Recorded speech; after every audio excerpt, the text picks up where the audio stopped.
ಆಗ್ಬಿಟ್ಟಿದ್ದೀರಿ. ನೀವು ಶಿಫ್ಟ್ ಆದ್ರೋ ಅವ್ರು ಶಿಫ್ಟ್ ಆದ್ರೋ ಗೊತ್ತಿಲ್ಲ ನಮ್ಗೆ. ಒಟ್ಟಿನಲ್ಲಿ ಒಟ್ಟಿಗೆ ಮನೆ ಆದ್ರೆ ಇಲ್ಲಿ ಪ್ರಶ್ನೆ ಇರೋದು, ಈಗ ಇದೇನೋ ಆಡಳಿತ ಪಕ್ಷದಲ್ಲಿ ಅಸಮಾಧಾನ ಅಥವಾ ಒಂದು ಭಿನ್ನಾಭಿಪ್ರಾಯ ಇದೆಲ್ಲ ಬಂದ್ಬಿಟ್ಟಿದೆ, ಅದು ನಿಮ್ಮ ಮೈತ್ರಿಗೆ ಒಂದ್ ರೀತಿ ಫೆವಿಕಾಲ್ ಜೋಡಣೆ ಆದಂಗ ಆಯ್ತಾ? ನಿಮ್ಗೇನಾದ್ರು ಒಂದು ಪುಷ್ಟಿ ತುಂಬದಂಗ ಆಯ್ತಾ ಮೈತ್ರಿಯಲ್ಲಿ? ಬಿಡದಿನಲ್ಲಿ ನಮ್ಗಂಗ್ ಕಾಣ್ಲಿಲ್ಲ, ಹಂಗಾಗಿ ಕೇಳ್ತಿರೋ ಕೆಲವು ವಿಚಾರಗಳು ನಮ್ಮ ಶಾಂತ್ ಪಾಷ್ ಅವರು ಫ್ಯಾಮಿಲಿ ಪೊಲಿಟಿಕ್ಸ್ ಬಗ್ಗೆ ಮಾತಾಡಿದ್ರು. ಅದಕ್ಕೊಂದು ಉತ್ತರ ಮುಗಿಸ್ಬಿಟ್ಟು ನನ್ನ ಮಾತಾಡಕ್ ಬಿಡ್ರಿ. ಇಲ್ಲ ರಾಜುಗೌಡ್ರೆ,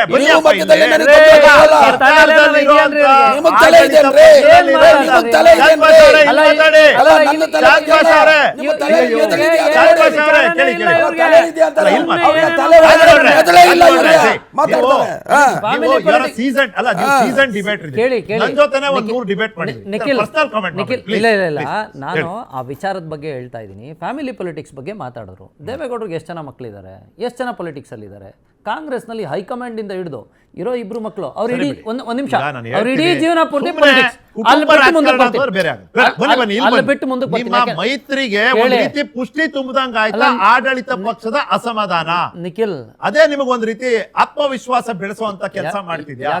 ಯಾಕೆಂದ್ರೆ ಆಡಳಿತ ಪಕ್ಷ ಏನೋ ಒಂದು ವಿಚಾರ ಎತ್ತಾಗ ನಾವು ಅದಕ್ಕೆ ಉತ್ತರ ಕೊಟ್ಟು ಮುಂದಕ್ಕೆ ಹೋಗ್ಬೇಕು. ಯಾಕಂದ್ರೆ ನನ್ನ ಡಿಬೇಟ್ ಮಾಡ್ಬೇಕಾದ್ರೆ ನನ್ನ ಕಾರ್ಯಕರ್ತರು ನನ್ನ ನೋಡ್ತಾ ಇರ್ತಾರೆ, ಏನಪ್ಪಾ ಫ್ಯಾಮಿಲಿ ಅದನ್ನ ಮಾತಾಡ್ಲೇಬೇಕಾಗ್ತದೆ. ಎರಡನೇದು, ಈಗ ಕಾಂಗ್ರೆಸ್ ಉರಿತಾ ಇರೋ ಮನೆ, ಅದನ್ನ ನಾವೇನು ಮಾತಾಡ್ಸೋದು ಬೇಡ, ಹಂಗೆ ಬಿಟ್ಬಿಟ್ರೆ ಅವ್ರವರೇ ಉರಿದು ಬೂದಿ ಆಗೋಗ್ತಾರೆ. ಇನ್ನು ನೆಕ್ಸ್ಟ್ ಕಾಂಗ್ರೆಸ್ ಪರಿಸ್ಥಿತಿ ಏನು ಅಂತ ನಾವು ಹೇಳೋದು ಬೇಡ. ಮನೆಯೊಂದು 300 ಬಾಗಿಲು ಆಗೋಗಿದೆ, ಎಲ್ಲರೂ ಚಿತ್ರಣ ಆಗೋಗಿದ್ದಾರೆ. ನಾವು ಯಾಕೆ ಅದ್ರ ಬಗ್ಗೆ ಮಾತಾಡಬೇಕು? ಈಗ ಸದನದಲ್ಲಿ ಏನು ನಡೀತಾ ಇದೆ ಅಂತಲೂ ಗೊತ್ತು. ಅಲ್ಲ, ನಿಮ್ ಬಗ್ಗೆ ಮಾತಾಡ್ಬಿಡಿ, ಅದ್ರ ಬಗ್ಗೆ ಮಾತಾಡ್ಬಿಡಿ. ಅಲ್ಲಲ್ಲ, ಸಿದ್ದರಾಮಯ್ಯ ನಿಮ್ ಬಗ್ಗೆ ಮಾತಾಡ್ಬಿಡಿ. ಅವರಲ್ಲಿ ಇರುವಂತ ಅಸಮಾಧಾನ ನಿಮ್ಮ ಮೈತ್ರಿಗೆ ಒಂದ್ ರೀತಿ ಫೆವಿಕಾಲ್ ಜೋಡಣೆ ಅಂತ ಕೆಲಸ ಮಾಡ್ತಾ ಇದೆ.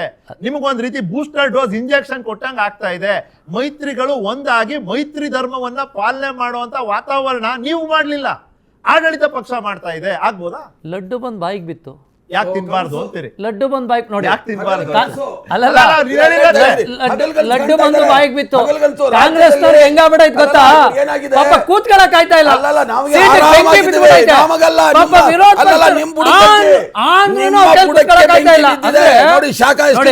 ಎಷ್ಟು ಕೆಟ್ಟ ಪರಿಸ್ಥಿತಿ ಐತೆ ಕಾಂಗ್ರೆಸ್ ಆಡಳಿತ. ಹಂಗಾಗಿ ಪಾಪ ಅವ್ರ ವಕ್ತಾರ್ಗೆ ಏನಾಗ್ಬಿಡೈತೆ, ನಾನು ಲಡ್ಡು ಅಂದಿದ ತಕ್ಷಣ ಬೆಂಕಿ ಹತ್ಕದಾಯ್ತಲ್ಲಿ. ನಾನು ಸುಮ್ನೆ ಕೂತ್ರು ಸುಮ್ನೆ ಇರ್ತಾ ಇಲ್ಲ ಅಂದ್ರೆ ನೋಡಿ ಪಾಪ ಯಾವತ್ತು ಪರಿಸ್ಥಿತಿ ನೋಡ್ರಿ. ಅಲ್ಲಲ್ಲ, ಕಾಂಗ್ರೆಸ್ ಪರಿಸ್ಥಿತಿ ನೋಡ್ರಿ, ಏನಾದ್ರೂ ಕಾಂಗ್ರೆಸ್ ಪರಿಸ್ಥಿತಿ ನೋಡಿ. ಅಲ್ಲ, ಹಿಂಬಾಗಿಲಿನ ಮೂಲಕ ಏನಾದ್ರೂ ನಾವು ಬೇಗ ಮಾಡಬಹುದಾ? 400 ಸೀಟ್ ಇದ್ದವರು 40 ಸೀಟಿಗೆ ಬಂದ್ರು ಬುದ್ಧಿ ಬರಲಿಲ್ಲ ಅವ್ರಿಗೆ.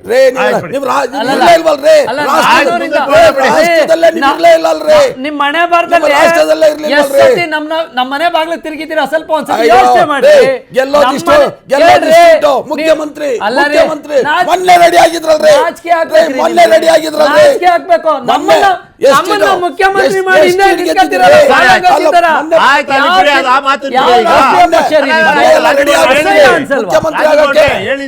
ನಿಖಿಲ್, ಅವ್ರ ಪರಿಸ್ಥಿತಿ ಏನಾಗ್ಬಿಡೈತೆ ಗೊತ್ತಾ? ಅವ್ರಿಗೆ ಬಾಲ ಈಗ ನಮ್ಮನ್ನ ಮುಖ್ಯಮಂತ್ರಿ ಮಾಡ್ತೀನಿ ಅಂತ ಅವ್ರು ಬಂದಿದ್ದು, ನಾವು ಅವ್ರ ಮನೆ ಬಾಗ್ಲಿಗೆ ಹೋಗಿರಲ್ಲ ಅಂದ್ರೆ ಅವ್ರದ್ದು ಎಂತ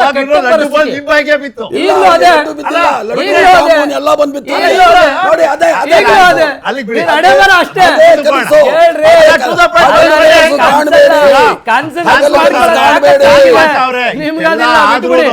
ಎಲ್ಲ ಆದ್ರೂನು ಗೋವಿಂದ ರಾಜು ಅವ್ರು ಹೇಳಿದ್ರು, ರಾಜು ಗೌಡ್ರು ಹೇಳ್ತಿದ್ದಾರೆ, ಶಾಂತ್ ಪಾಷ್ ಅವರು, ಇಷ್ಟೆಲ್ಲ ಆದ್ರೂನು ನಿಮಗಾಗ್ಲಿ ಮುಖ್ಯಮಂತ್ರಿಗಳಿಗಾಗ್ಲಿ ತಲೆ ಕೆಡಿಸ್ಕೊಳ್ಳೋ ಪರಿಸ್ಥಿತಿ ಇಲ್ಲ ಸರ್. ನಮ್ಮಲ್ಲಿ ಸಮಸ್ಯೆ ಏನಿಲ್ಲ ಸರ್, ವಿಜೃಂಭಿಸ್ತಾ ಇದ್ದಾರೆ ಅಷ್ಟೇ. ಮುಖ್ಯ ಕಾರ್ಯಕ್ರಮಕ್ಕೆ ಮಾಜಿ ಮುಖ್ಯಮಂತ್ರಿ ಕಾರ್ಯಕಾರಿಣಿ ಭಾಗವಹಿಸಿದ್ದಾರೆ ಅಂತ ಹೇಳ್ತಾ ಇದ್ದಾರೆ.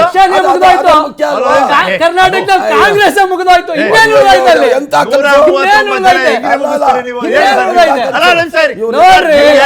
ನೀವು ತಲೆ ಕೆಡಿಸ್ಕೊಳ್ಳೋ ಬರ್ತೀನಿ. ನಾನೂರಿದ್ದ ರಾಜೀವ್ ಗಾಂಧಿ ಕಾಂಗ್ರೆಸ್ 40 ಬಂತು. ರಾಹುಲ್ ಗಾಂಧಿ ಪಾಪ ಹೈಕಮಾಂಡ್ ಹ್ಯಾಂಡಲ್ ಮಾಡಕಂತ ಕಿತ್ತಾಡ್ಕೊಂಡು ಹೋಯ್ತಾರೆ. ಇವ್ರ ಹಣೆ ಮೇಲೆ ಅಷ್ಟೇ ರೀ 20. ಇಲ್ಲ ಇಲ್ಲ ನಮ್ಮ ಸ್ನೇಹಿತರು ಹೇಳಿ. ಆಯ್ತು, ನಮ್ಮ ಸ್ನೇಹಿತರು ಹೇಳಿ. ನಾನು ಮಾತಾಡಲ್ಲ, ಅವ್ರು ಹೇಳಿ ಒಂದ್ ನಿಮಿಷ. 20. ಇವ್ರು ಇಷ್ಟೆಲ್ಲ ಮಾತಾಡ್ತಾರಲ್ಲ, ಇವ್ರ ಯೋಗ್ಯತೆಗೆ ಮತ್ತೆ ಯೋಗ್ಯತೆ ಬಗ್ಗೆ ಮಾತಾಡ್ಬೇಡ್ರಿ. ಅಲ್ಲಲ್ಲ, ನೀವು ಹೇಳಲು ಬರ್ದಿಲ್ಲ ರೀ ದೇವೇಗೌಡರ ಬಗ್ಗೆ ಮಾತಾಡಕ್ಕೆ. ದೇಶದ ಪ್ರಧಾನಿ ಹೆಮ್ಮೆ ಇದೆ. ಸಂತೋಷ, ಕೇಳಿಸ್ಕೊಳ್ರಿ. ದೇವೇಗೌಡರ ಯೋಗ್ಯತೆ ಬಗ್ಗೆ ಮಾತಾಡಕ್ಕೆ ನೀವು ಹೇಳಲು ಬರ್ದಿಲ್ಲ. ಕರ್ನಾಟಕದ ದೇವೇಗೌಡರು ಯಾರು ಇವ್ರು ಅದನ್ನ ಹೇಳಿ. ಪಕ್ಷದ ಆಸ್ತಿ ಅಲ್ಲ, ಇಡೀ ಎಲ್ರು ಹೆಮ್ಮೆ ಪಟ್ವಿ. ಅವ್ರು ಪ್ರಧಾನಿ ಆದಾಗ ಎಲ್ರು ಚಪ್ಪಾಳೆ ತಟ್ಟಿದೀವಿ. ಆಯ್ತು. ನೀವೇ ಕಾವೇರಿ ಈ ವಯಸ್ಸಿನಲ್ಲಿ ಒಂದು ರಾಜ್ಯಸಭಾ ಸ್ಥಾನ ನಿಮ್ಮ ಮೈತ್ರಿ ಪಕ್ಷದವ್ರು ಕೊಟ್ಟಿಲ್ಲ. ನಾಚಿಕೆ ಆಗಲ್ವಾ ನಿಮ್ಗೆ? ನೀವೇ ಕಾಲ ಹೇಳಿದ್ರಿ. ಆಯ್ತು ಬಿಡಿ, ನಾಚಿಕೆ ಆಗಲ್ವಾ ನಿಮ್ಗೆ? ಹೇಳಿದ್ರಾ? ನಾವೇನ್ ಕೇಳಲ್ಲ. ಈಗ ಇರ್ರಿ ರಾಜು ಗೌಡ್ರೆ, ಈಗ ಎಲ್ಲಿ ತಲೆ ನೋಡುತ್ತೆ ನೋಡಿ. ಕೆಡಿಸ್ಕೊಳ್ಳೋಷ್ಟು ಇಲ್ಲ ಚಾನ್ಸ್.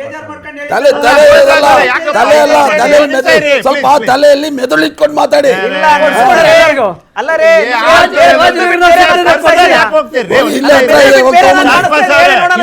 ಮಾತಾಡಿ, ನೀವು ತಲೆ ಕೆಡಿಸ್ಕೊಳ್ಳೋಷ್ಟಿಲ್ಲ. ಇಲ್ಲ ಸರ್, ಬಂದಿದ್ದೀನಿ ನಾನು. ನಾವು ಆರಾಮಾಗಿದ್ದೀವಿ ಸರ್, ಸುಭದ್ರ ಬಹುಮತ. ನಾವು ಆರಾಮಾಗಿದ್ದೀವಿ. ನಮ್ಮಲ್ಲಿ ಯಾವುದೇ ಭಿನ್ನಾಭಿಪ್ರಾಯ ಇಲ್ಲ. ಸಣ್ಣ ಪುಟ್ಟ ಸರಿಪಡಿಸ್ಕೊತೀವಿ. ಸರಿಪಡಿಸ್ಕೊಂಡು ಒಂದು ಉತ್ತಮವಾದ ಆಡಳಿತವನ್ನು ಕೊಡ್ತೀವಿ. ನಮ್ಮ ಬಗ್ಗೆ ನಿಮಗೆ ಚಿಂತೆ ಬೇಡ. ಏನ್ರಿ 3 ವರ್ಷ ನಿಮ್ಮ ಮನೆ ನೋಡ್ಕೊಳ್ಳಿ. ಸರಿಪಡಿಸ್ಕೊಂಡು ಕೊಡ್ತೀವಿ. ಲಾಸ್ಟ್ ಒಂದು ಯಾವ್ದು ಎರಡು ಹೇಳ್ರಿ? ಪ್ರಶ್ನೆಗಳಿಗೆ ಬರ್ತಿದ್ದೀನಿ. ಇಷ್ಟೆಲ್ಲ ಸಮಸ್ಯೆಗಳನ್ನು ಸರಿ ಮಾಡ್ತೀವಿ. 3 ವರ್ಷ ಅಲ್ಲ, ನಮ್ಮಲ್ಲಿ MLA-ಗಳು ಇದೆಲ್ಲ ನಿಮ್ಗೆ ಬೇಡ ರೀ. ಸಮಾಧಾನ ತಗೊಳ್ಳಿ. ನೀವು ಅಸಮಾಧಾನ ಆಗ್ಬಾರ್ದು. ಇಲ್ಲ ಸರ್, ಯಾವ ಅಸಮಾಧಾನ ಬಂದ ನೋಡಿ. ಇವಾಗ ಎರಡನೇ ಪ್ರಶ್ನೆ ಬರ್ತೀನಿ. ಈಗ ಇಷ್ಟೆಲ್ಲ ಆಯ್ತಲ್ಲ ಬಿಟ್ರೆ ಆಡಳಿತ